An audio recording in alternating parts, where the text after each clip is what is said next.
Hello, everyone, and welcome back to another brand new episode of the Collider Games podcast. My name's Dennis Tzeng. What's up, guys? It's your boy Dorian here.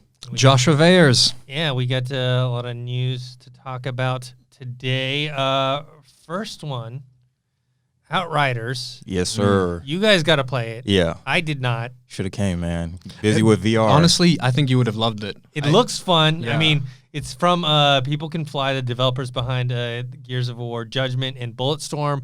I looked at it. It looked very Gears of War-ish. Yeah, somebody in the comments said it feels like Gears of War on drugs, or like Mass Effect of Gears of War, which I thought was a good comparison to it. I like that. Yeah, Mass Effect meets Gears of War kind of thing. Mm-hmm. I like that. Yeah, I mean, it's a shooter-looter, but from a third-person perspective. Yeah, there's like cover system, like Gears of War. So you guys played it. How long did you guys get to play for? We played about 3 hours or so, 3 hours? like two and a half, almost 3 hours or so, and then we were able to play enough to where we got to do all three classes, because they have four classes right now, but they haven't revealed the last one, so we only got to play with the Pyromancer, the Time.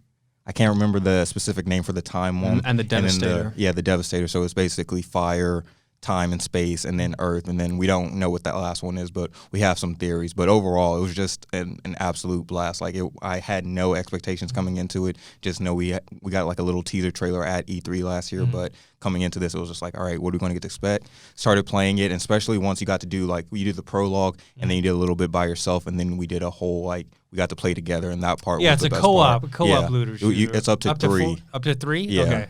Maybe it's 4 once they do the last You can play class. solo as well, because the game will scale to depending how many people you're playing with, because it was just me and Dorian. We were a two-man team, not a three-man team.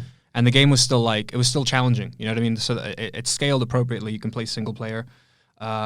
We were able to do the full playthrough that they intended for us to do. We missed one side mission, but we got one of the two. And a lot of people missed a couple of the side quests, but we managed to, as gamers, we were like, "What's this guy here? He's trying to talk to us." But this is, from what I read, it's not PvP though, right? It's which I kind of want. I'm not gonna lie. Yeah. I even asked them. I know that they can't talk about it, but it's like, I really want this to be PvP. That's how much fun it is. It would be tricky though, because obviously, like, if they were to make a PvP, they'd have to make some kind of weapon system that's like normal for everyone, so that someone can come in with like legendary weapons or whatever.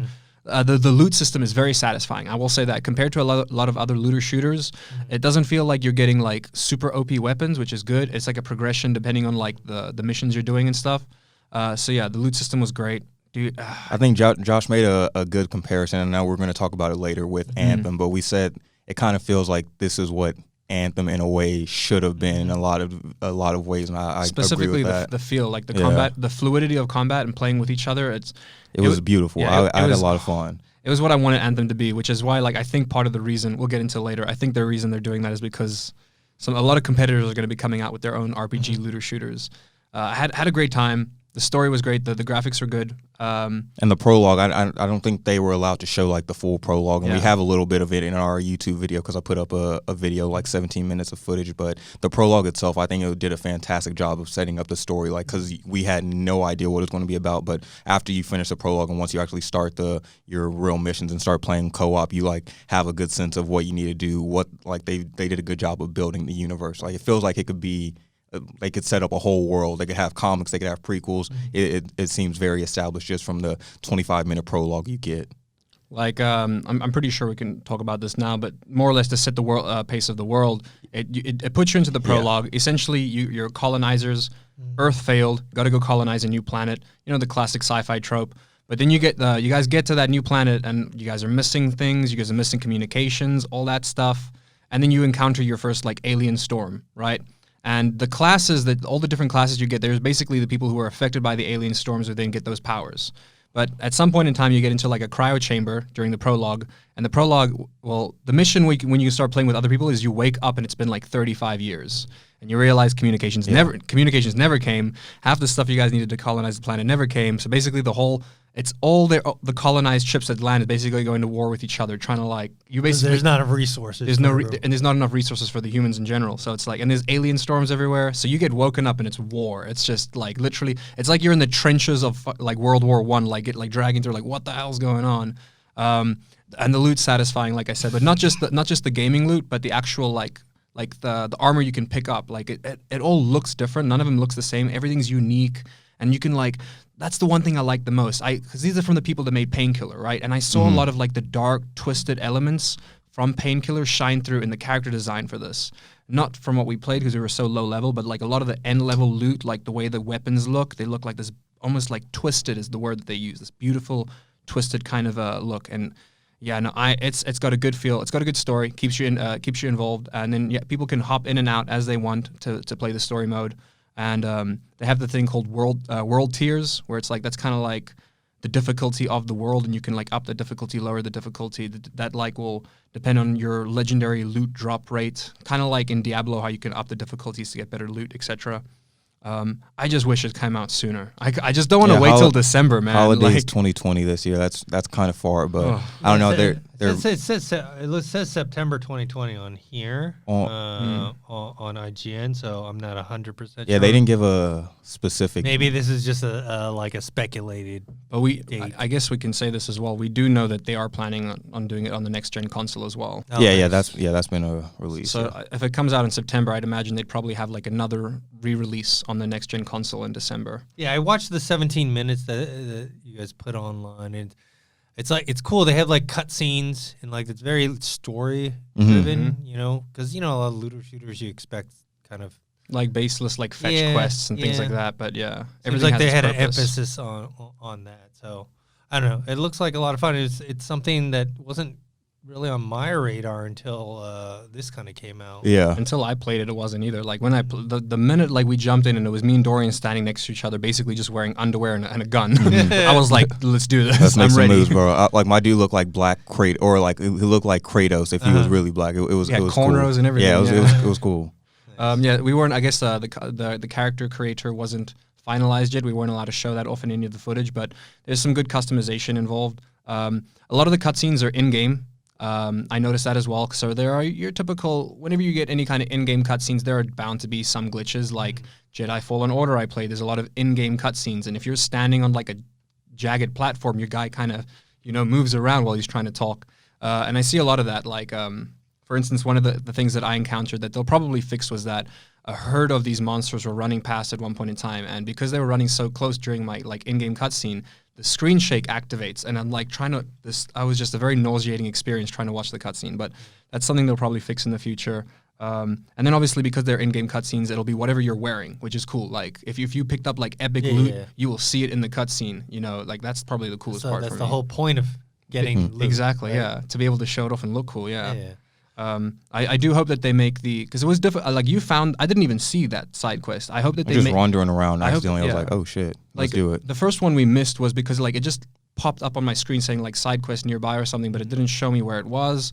So hopefully they can make those more obvious, because the side quest was fun and we got like some good loot out of it that prepared us for the boss fight. And the boss fight was a good length. Like the first boss fight you do, it's a nice length. Is that the one we died like 3 times? Yeah, that was ridiculous. But like when we did beat him, it was just because we were new to the game. Yeah, but still, I think like it took about 15 minutes to kill him though on the run through that we did do where we killed him. But it was satisfying, especially when you're like, you got to coordinate with each other's skills. You know what I mean? The time guy does he's time and space. He does like electricity damage. He's a big DPS guy, so you're gonna want to go in there, do your damage, and then kind of like get out. The Pyromancer is mid-range, which I told Dorian, I speculate the 4th class is going to be long-range, because the Devastator and the Time, he's like an assassin, so you're kind of like close range, but like also long-range, if you will. You're like running around a lot. So hopefully they come up with something long-range, because I enjoy playing as the Pyromancer being mid-range, because you have guns, so you're shooting, and you can like blast like this fire spell that like lights up like the ground on fire in front of you, and very sad. But when you do the combo moves with like another person, that's the most satisfying part. Because with the Time one, he has this move where he can create a bubble around him and everything slows down, and then you do that with a bunch of enemies, and then you come in with the Pyromancer, shoot a blast on the ground, and then they all explode, and it's slow-mo. It's very beautiful. So yeah, and then also I noticed, because we were able to play the different classes, the ability cooldowns aren't the same. Like the Time one, I think, in my opinion, I feel like the Time one is the most powerful. I guess, and he's got this blade attack where he like does like this energy blade / electricity thing. It's got the longest cooldown time out of all the skills, I think. but it does the most damage out of all the skills too. So it's Makes like sense. give and take. You know And then what I again, mean? we've only because we got to I think the farthest we got was level 8. Because there's so many you can get up to, I'm not sure how many levels you can get up to, but after you go to a certain point, you can switch your powers around and change them all up because you have 3 at a time. So it's kind of cool. We got to the 4th one where you got the slow bullets or whatever. Yeah. So you can interchange those out. But I'm excited to see where that goes. From what we could see, I think in total each character gets a total of 6 skills. Eventually, you can unlock those 6 skills, but then within those 6 skills, you can upgrade the skills themselves. If I remember correctly. So that's fun. I'm looking forward to that. And then there's a class tree, I think, which we didn't even touch on. We didn't even get to touch that, but there's a whole separate whatever your class is, a whole class tree for that. Not a skill tree, but a class tree. Yeah, man, I was not expecting this. It came out of nowhere. When we sat down and played this game, I was especially when thinking about how long it's going to come out, I'm this is mind you, the prologue wasn't that polished, but they told us that going into it. But everything after that first mission up until that end of boss fight, I was this is I could sit there and play that further. We were there. We were there up until because they had a Q&A after. Yeah. We were there right up until 7:59. They're all right, you gotta get up now. Go home. But it was cool. I was pleasantly surprised with that. A lot of replayability, which is what you want from these type of games. A lot of replayability. And you could see I feel like you could see the passion from the developers because I think I wrote in the article I wrote, this is their first original IP that they've developed in about 10 years, not by themselves, but with another partner besides Epic Games. So they were really excited about getting away and doing their own thing for once again. Yeah, I would say that's a good way of putting it. You can see a lot of love and hard work went into this game, from the design elements to the aesthetic of the world to the gameplay mechanics. It was very the experience we had was very polished, and I wasn't expecting it to be that polished, thinking that the game's coming out later this year. Yeah. Granted, we were also playing on PCs, so yeah. Okay. Yeah. Beefed up PCs. Yeah. So I was playing on mouse and keyboard. It was so satisfying. I think Dorian was on controller. Yeah. Yeah, it's funny because I used to play all my FPSs on mouse PC, and keyboard, but now I'm so used to controller, I just use the controller now. I feel you. For me, it's there are certain games I need mouse and keyboard for. Doom's one of anything fast paced that's and this game kind of has RTSs. I need mouse and keyboard. Yeah, for sure. I mean, if you could use anything else, it would be on console. StarCraft would be on console for sure. Yeah. All right. We mentioned this while we were talking about this. Another big thing that came out this week was Anthem is getting a major overhaul. They're going to kind of reboot it, rehaul it, fix it up, take I guess they kind of need to, if you will, because from my perspective, it's the game that I just played, Outriders. That experience I had, the game's not even out yet, and it just put to shame the experience I had playing Anthem on day one. Now, now you mentioned that you didn't like the gameplay. I actually I didn't play a lot of Anthem, but I played it a little bit. I like the gameplay. From what I hear, the problem was there just wasn't anything to do. No end game stuff. And the ending was also disappointing itself. And then the people are upset with the loot system. They're very upset with the loot system. It's they want a better loot system. Mind you, I played before the day one patch, and that was just horrendous. I'm sure that they fixed it a lot on that day one patch, but by the time they released the day one patch, they lost the majority of their players. Did we play together? Yeah. I think that was we played it. I think that was one of the first I think I played a little bit more, but I never really went back to it. I thought it was fun because you fly around and whatnot. I think that does look sad. That's the most satisfying part. Yeah, I think. You just felt like Iron Man and shooting stuff. I think he said Hutz, or the person who made the thing. He said that will, out of all the things that are changing, that the flying around and having that freedom will stay the same, which I think is cool. And I'm glad he acknowledged that. He said we're giving our developers the actual time they need to, which we should have done in the first place. It was less than a year. I think it was 8 months. This rushing out stuff, we talked about it before. Just rushing out stuff does not work, man. It's the pressure from the big companies mainly. They want to see their return soon. You know what I mean? The problem is that the market is so flooded. It's saturated. Stuff. Yeah. It doesn't matter anymore. It matters more the quality of your game now versus if you can hit your target date. Yeah, regards to quantity, yeah. People need to learn, not quantity, quality. And we're definitely getting that from smaller studios. I wouldn't say smaller studios, but, less known studios. CD Projekt Red is big now. We know them, but you know what I mean? Yeah, but they're only working on one big project which for is many, smart, many years like Rockstar does versus, you have, we'll talk about one of these games later, but like Ubisoft, they have so many of these Tom Clancy games, and then they're not doing very well right now because they have so like, many so fast, and people are just like, an Assassin's Creed game every year, you know, like yeah. And Assassin's Creed, the last one did very well because it took them a longer amount of time they to took more work time on it, it, yeah. and they spaced it out. No, yeah, the last 2 Assassin's Creed games have been really good. I kind of like, I mean, I guess it was more or less a reboot since Origins, if you will, in a sense, kind of, yeah.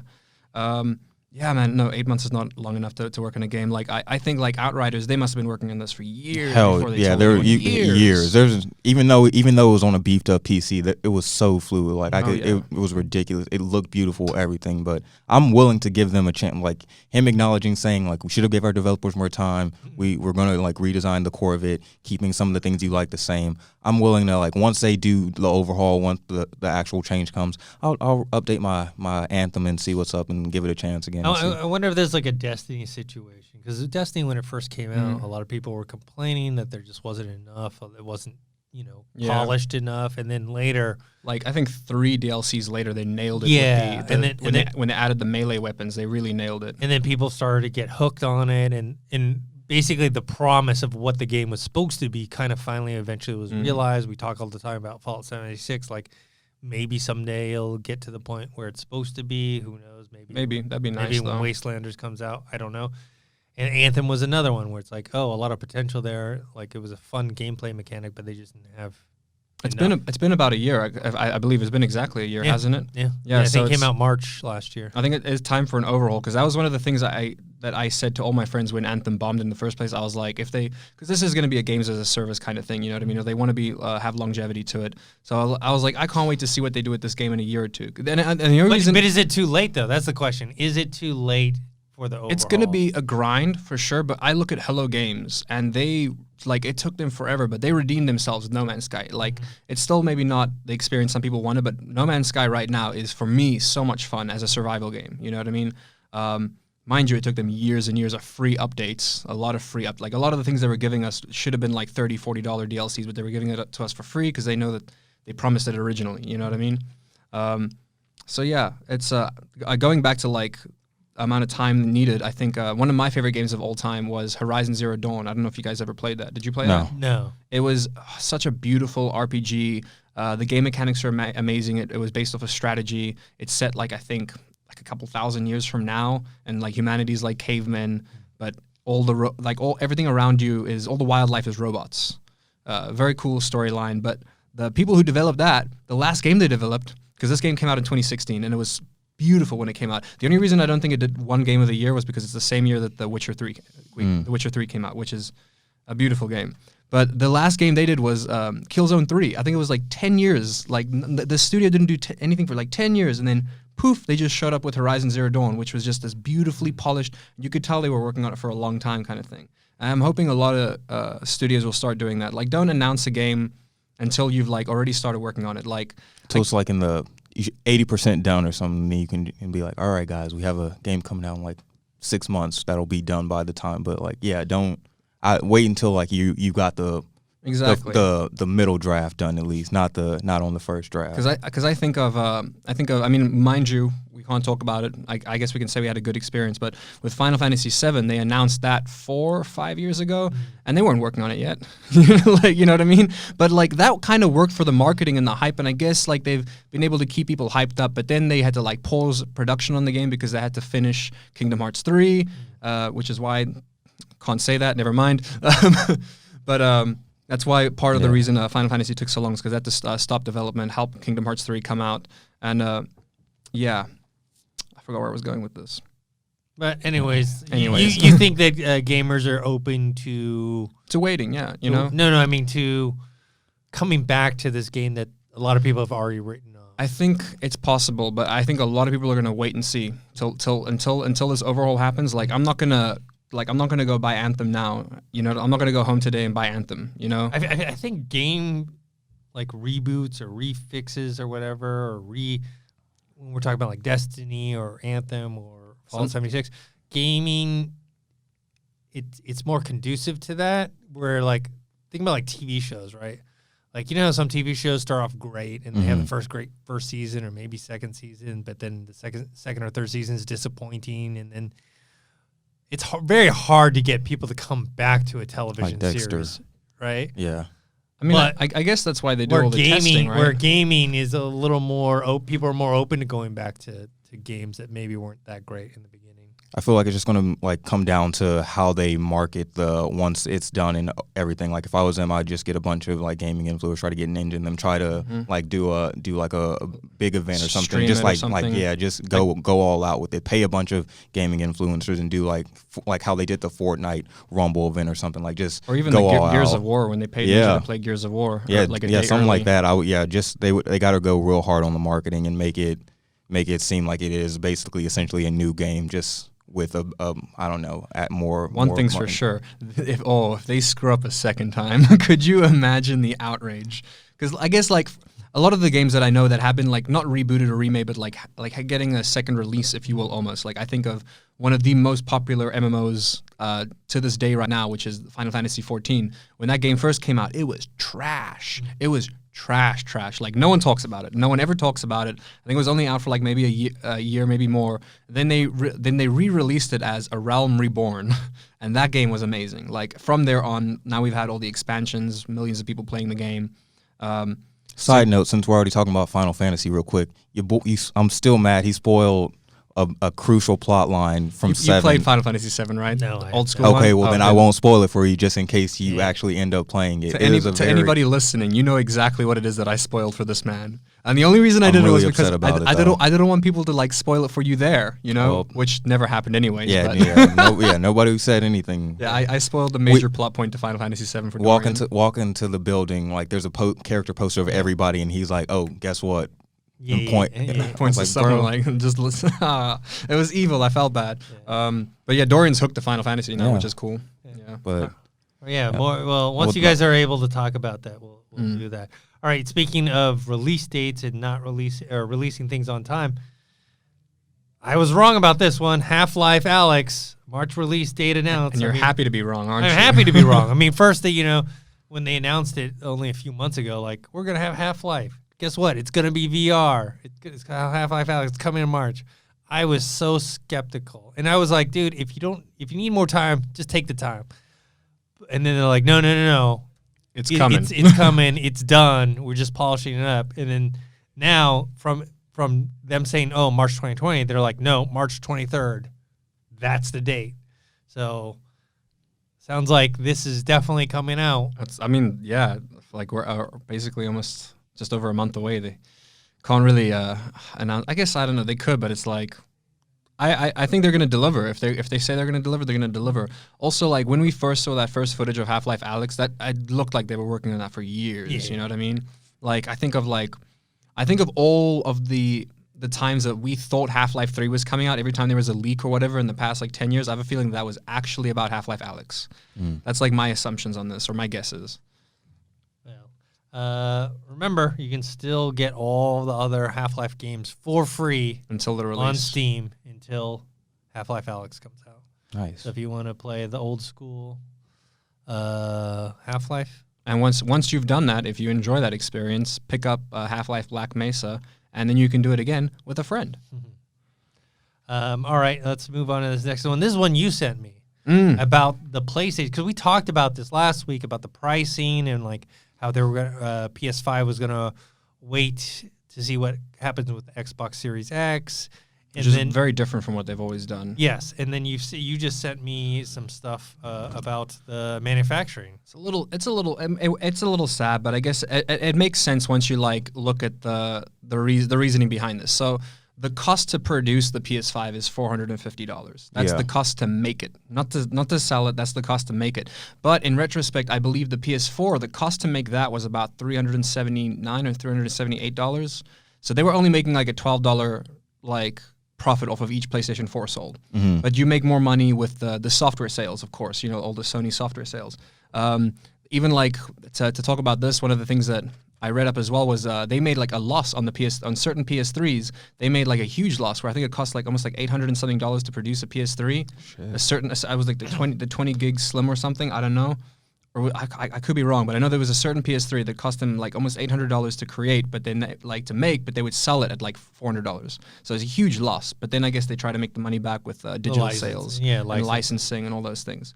So, but they didn't do that for the PS4. They're saying that the PS4, when it launched, it cost them $371. I think it's 376, 379, something like that, and they sold for $399. So they weren't making obviously a huge profit, but they weren't losing money, and they're kind of looking to do that the same. But if that's the case, it'll go up by like what, $20 more or less.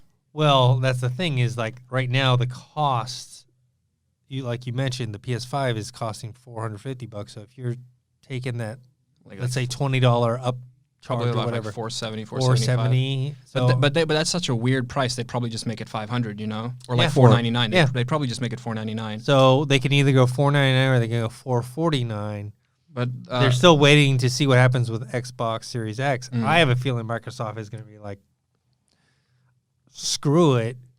They'll probably sell it either at a loss or at least break even for $399, or you know what I mean. I feel like because Microsoft is behind this generation, they're going to do whatever they can. And I think that's what they're going to do. And perhaps maybe the reason why the you know how the Xbox Series X is like this big tower thing, maybe that reduced cost. I don't know. Maybe it's because they don't have to like the design elements. Yeah, you don't have to slim everything down. I don't know.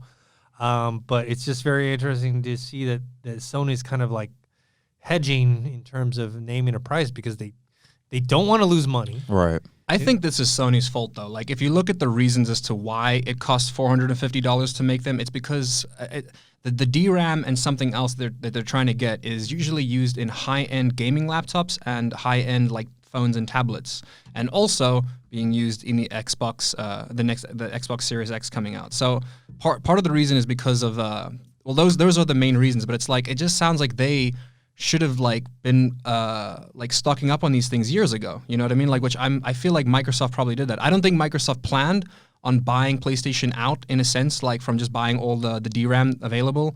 But like it's just one of those things where they probably just started going at it first, and now it's in high demand, it's in high supply, and the cost to buy them is more than probably what it was a couple years ago. You know. Yeah. It'll be. I think in the article it also said like they're looking at this more as a gradual like slow, which I'm interested to see like how that all plays out. Maybe they'll like release like their initial price point will be $450, $475, and then like slowly like a couple months later it'll be like all right, from my let's drop it down. understanding, both the Xbox Series X and I'm not sure if I'm mistaken, but also with the PS5, I don't think there's any exclusives. There's exclusives to Sony and their platforms, and there's exclusives to Xbox and their platforms, but not to the console itself. To the console itself. So we're talking a whole year of just like you're just playing upgraded graphics games. Now, some people are willing to pay that price just for the better graphics, you know? Or pick yourself up a refurbished PS4 Pro for like $350 right now. I think there's some good sales on. So, yeah, I don't know. I mean, with the potential high costs and no exclusives, I don't know. It may be a tepid console sales response. I think they're also possibly... For both? Not only are they waiting to see what their price response is going to be from Microsoft, I think they're also waiting for like a possibility of being able to lower their manufacturing costs. You know what I mean? Like, it's got nothing to do with motherboards, so it has nothing to do with Bitcoin farming. I know that, but it has everything to do with basically mobile gaming and laptop gaming in a sense. You know what I mean? So hopefully, I don't know, or maybe they can make a better deal with a bigger company. You know what I mean? Like, I don't buy in bulk. Well, then again, this is one of the biggest companies in the world. They probably already tried to do that. Let's be real. I just hope it all works out because I know like I think fans are already pissed at them for skipping E3 again this year, and hopefully they don't like try to disappoint them again with dropping a super high, unreasonable price and then just pissing off the fans even more. So I think I hope what do they do if, let's say, Xbox comes out and they're like, "Here's Xbox Series X, $399." Oh, they're screwed. If I was PlayStation, I'd just be like, "I'll take the L. Let's do I mean, they did it before. Like I said with that PS3, I would take the L, and y'all will eventually make your money back. I would say let's just try to match the Xbox and go from there because I don't know. I mean, what if it's $450? Okay, if it's $450, I'd be like, all right, let me get a I'll get a PS5. But $4.99. $4.99. But $4.99, that's you're asking a little bit too much, in my personal opinion. Yeah, it's half a grand. Yeah, that exactly. That's a third of rent, bro. Like, Yeah. You're asking a lot, but $450, I feel like that's manageable. And then you give us the option of like more gigabytes, more RAM for like if you want that option, then you can raise it up to like 500 or something. If you want bigger memory or something, I'd be fine with that. You start at $450. Let's keep it there. But if you go anything past it, Sony, you're pushing it from my budget, my wallet. I guess if they were comfortable making a $400 loss on the one PS3 that they did, in retro, I mean, like that costs $800 to produce. I guess for the $450 to produce the PS5 is not that bad in retrospect from their previous models. Like, so yeah, I guess I'd say you're right. Take the L, like, because I feel like especially because they're making all of these games accessible. Like we're having Outriders and everything will be able to go on the PlayStation 4. So if I have a PlayStation 4 Pro and I'm like, why would I pay $4.99 for I can just get the same game and be in? Okay, I won't have the best of graphics. Like I still have a 4K TV or whatever. But why would I like pay an extra $500 just so I can play the same game I already have the console for? So I don't know. I would say just make it accessible for everybody, and then rather than put it up to 500. It's not looking good. That's for sure. Like, as someone who's always been a PlayStation fanboy, it's not looking good. Yeah, E3 even more reason for me to switch to Microsoft. Yeah, E3 Team Xbox, bro. Very, very interesting. Speaking of E3, Jeff Keighley says he will not be attending, hosting, producing at the E3 Coliseum this year. I'm gonna be honest. I didn't really know he like had a big part within like E3, but he's been doing it for about 25 years. So I personally didn't know like he was like doing bigger stuff behind the scenes, which is cool. But I'm sad to see that though. It made a wave on Twitter. Everybody's like freaking out about it. I mean, what does that mean? I mean, what do you think that means, Josh? He's just Josh. I mean, it leads me to believe that whoever the hell is organizing E3 is like they're slacking. If Sony's pulled out for a second year, now Jeff Keighley's pulling out. It leads me to like there's got to be something going on that's like people aren't telling us. Like, did they get greedy? Did they want more money? I don't know. I don't even know what goes into planning an event like that. But it's I just straight up don't know. I'm looking at like the questions now and trying to see if he has a reason for why, like a better reason. But no. I don't know. I mean, I guess it's just, for me, like, it just means it's going to be less entertaining. Like, and that means less views. That means less marketing for certain games, which is unfortunate. You know what I mean? Especially a lot of, like, the smaller games that are going to be advertised at E3. And then again, I don't know. Or maybe it means good things for those companies. You know what I mean? Like, to not have to compete with Sony and at E3. But I just, like, for me, that just means that E3 is going to be less entertaining to watch this year. Which is, it's sad, you know, because he's I like him as a personality. Yeah, someone asked him, what fueled your decision to not participate? He said, a ton of factors. I don't really feel comfortable participating, given what I know about the show as of today. Ooh, see, like they must be doing something. He's not saying I have something else I have to work on or whatever. He's like, he's like, this ain't it. This ain't it, yeah. Like, he probably saw, like, I mean, when Sony pulled out last year, I think he must have done E3 last year, and he's like, this isn't what it used to be.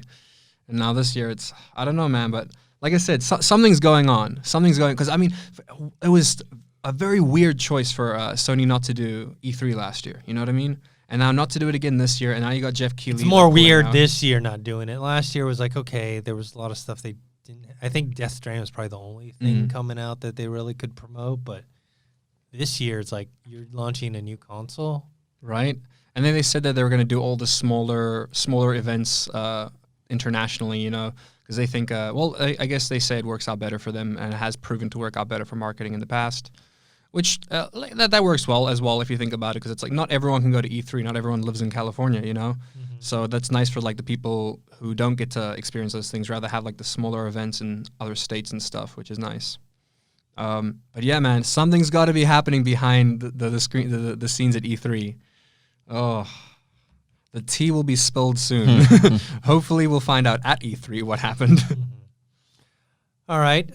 Next thing, we've got Sonic the Hedgehog. The movie comes out this weekend. It was a good movie. That's the thing. Is like, but before I even saw, like, you did a review on the Colliders YouTube channel. Yep. and I watched some of your review, and you and Vinny did it. And what'd you think? Am I a good host? Yeah. All right. I needed that. All right. So it seems like you and everyone else seem to enjoy. Like everyone was saying, like it's not amazing, it's not great, but it was fun. Yeah. It was truly like I walked out. I was like, that was a good family. That was a good charming movie. Like I went in with not low expectations. I was just like, all right, let me see. Like I just want to make sure Sonic looks good throughout the whole film, and he did. The VFX artists, shout out to them, even though they got fired. Like, I hope they all landed with good jobs because they did all that and then got let go. But I'm hoping, like, I hope everybody goes see this because everybody was shitting on it for, like, the Sonic looked like crap. And then they did the redesign, so I'm hoping people put their money where their mouth is and go support this movie. It's tracking decently well, I think, around, like, high 30s, low 40s or something like that, which, unfortunately, that's actually, I never would have thought this. It's more than Harley Quinn Birds of Prey. Yeah, it's interesting, but I'm glad that it's getting the support it's getting because it is a good movie, and I think Ben Schwartz killed it as Sonic. Like he blended into the character well. I thought I was just going to hear his Parks and Recs character, but he really like gave it his all as Sonic. I saw a good video I think a day or two ago. I think it was IGN where they had him come in and try to distract a Sonic someone do a speed run of Sonic 2. Yeah, and he was just in there trying to distract him. So it was so funny. The question I was talking to Josh about is like, do we, even though it's a video game movie, it's based off of is a video game character, is it technically a video game movie? Like, how do we differentiate this from like actual adaptation of a video game storyline, because he's not trying to get the Chaos Emeralds or anything like that. He's just it's the Sonic character. I say it counts, man. It counts. I say it counts. Like Angry Birds 2 counts. Like that. Like how do we separate? Because Angry Birds 2 is a movie based on the characters, but it doesn't have anything to do with the actual app game. I say it counts. Okay, so I say Angry Birds counts too, even though that is a mobile game. Okay, but, I mean, Sonic. So. Yeah. I truly enjoyed it, and I haven't seen it yet, but here's my take from literally. I spoke to you about this for a while. I spoke to a lot of my friends who have seen it, and at the end of the day, they never once changed the script, which means it was gonna be a good story no matter. I mean, thank God they did the redesigns, but the story was good. The story was good from the start. They never changed the script. You know what I mean? They just had to change the character design. Yeah, so less freaky. So this is an instant, super less freaky. Yeah. So this is an instance where, bullying works. No, that is not the lesson that we need to teach. Kidding. I'm really just kidding though about bullying. Constructive criticism works. Taken, listening to the fans and listening to your audience. I mean, I wouldn't have to say you listen to the fans completely, but if it's warranted, if it makes sense, and that made sense. Exactly. Like I said, how you sell that freaky deaky whatever the hell thing before merchandise would have sucked. It wouldn't, like, some of the things they have Sonic do and like how he emotes his character, and they have like different variations where he gets wet and stuff he has to shake off. None of that would have worked with the Sonic they originally had. It was like a monster. Yeah, it would have not worked. Like kids would have been running out of there scared as hell. What I did notice though, which there's nothing they could do about, but because they needed to get it to redo it, they had to get the same eye line, they had to get the same size. They did make his legs like really long, to match. They kind of had to, I guess, yeah. That's my only complaint of the design, but it's purely because they had to match the same one as before. Because Sonic the character actually has short legs and then big shoes, and it's part of his charm, And how he gets hit, because he has he starts off with some red beat up shoes, but how he gets his new, like how they like sneakers? gets his like new, like his iconic ones. Yeah. I thought it was really cool. And I heard there's a lot of like Quicksilver rip-offs. Yes, they were like, oh wait. Mike Fowler, the director, he was like, watch X-Men. You see what they did with Quicksilver? I want you to do that. Just take that whole scene and put it in my movie multiple times. And they did. I mean, it looked cool. Like, it was visually cool. But talking about when he goes and saves the mansion? When he like goes super slow. It's that scene. Isn't there also like just from what I was reading, isn't there like an end? There is a post-credit scene. There's a teaser scene. Yeah. Also, everyone said Jim Carrey steals the show. He does. It feels like Ace Ventura comes back. It's an amalgamation of all his 90s characters. Nice. The director was just like, it's Jim Carrey. He's like, you do whatever you want to do with this movie and go for it. And he really did. I've been enjoying the PR he's been doing for the movie. Yeah, I'm watching. Yeah. I'm sold. Yeah, I'm sold. Sonic was my favorite character when I was like in the Sega Genesis days, I love the Sonic games. It's a nice, fast-paced game, you know. Yeah, what I mean? I was never like a huge Mario person. I mean, I liked Mario, I played it, but I was always a Sonic person. So it's good to see because when I first heard about this thing, I poo-pooed on the idea of just the fact that they're making a live-action Sonic movie. I was like, why don't they make on your childhood? No, because I wanted them to make a cartoon, right? Make a 3D animated cartoon using Full Sonic. CGI, yeah. And then, which kind of what the beginning part looks like, right? With him at Green Hills. Yeah, that it starts in for the first 10 minutes or so. You get a good, not I'll say 5-6 minutes or so. You get an actual Sonic in his real world, and then they do a good job of explaining why he has to leave or whatever and all that. I don't want to spoil anything, but I was pleasantly surprised and thoroughly impressed with how much I enjoyed it coming out of it, and I'm glad that hopefully this turns into a Sonic franchise, Sonic universe. We get spin-off movies. I would not have bet money on this. I know, a year ago. It's ridiculous. You got to keep Ben Schwartz and Jim Carrey. Those two castings, I think were spot on, and I'm really proud that Ben killed it like that. You know what? You know what I want to see for the DVD release. I want for the special. You want the freaky version. I want or at least what they did, because Lord knows they didn't do the whole movie. They didn't spend the money to do the whole movie for that CGI. It was just the cutscenes and maybe a couple bonus credits. I want to see a couple bonus credits of the original that would be monstrosity. Funny. That would be nice deleted scenes to see. Honestly. And that would get honestly that would get people to buy. I would buy it just to be like, I want to see that. I want to see the Blu-ray. Yeah, that's a good marketing point. I'd do that. That would be hella smart. Yeah. All right. The last thing on my list, and then I'll throw it to you guys, is Division 2. They have an upcoming expansion, the Warlords of New York, and kind of to celebrate that, to get people interested, you can buy Division 2 for $2.99. Wow. $2.99. I might actually get it. I mean, it's almost like free, right? Yeah. $3 is almost like the price free. to rent a movie, basically. Yeah. So for PS4, Xbox One, and PC, digital, obviously, they're not going to sell you the physical copy, but they want you to buy it, get hooked on it, and then so that you'll buy the expansion. So that's a pretty cool deal. Just get it. It's $3. Honestly, get it and find out if you like it or not. I did play it, and it's for me, I can't say if it's a good or a bad game because it's just I just know it's not my type of game. Mm-hmm. You know what I mean? So I can't really comment on it. From playing the first division, even I was like, it's just not my type of game. You know, it is what it is. You know, you can play me the world's greatest country song, but I don't like country. You know. Hell no, bro. So that's it that I have. You guys have anything else, or what are you guys playing? What do you guys want? Well, y'all already know I'm playing Apex, but they did bring back the duos for Valentine's Day. Did they? I don't know how long it's going to extend till, but you guys prefer doing duos? No, hell no. I do. I need at least, or actually, now that I've been getting, I'm really good now, Dennis. I average 6 or 7 kills a game, but I did it once or twice, but then I went back to the 3. But I don't know. It was kind of frustrating because I clicked on Apex. I was like, all right, let me get ready to play. Then it was like, all right, Valentine's update, grab a duo, and I was like, all right, thanks Apex for reminding me how lonely I am right now. But it was funny. But I had a good time playing a couple times. But yeah. I'm glad they brought back the duos because I actually really enjoyed the duos. I think it's just limited time though, so get on it while you can. I know, I really want. I'm one of the few people that do want it to be a permanent mode. But that's just because when it comes to, I play a lot of battle royales in general, and I just prefer playing duos. For me, it's and this is gonna sound like such people are just. I can hear the comments already get good, but I prefer communicating with just one person rather than 2 other people. Mm-hmm. It's easier to strategize. You know what I mean?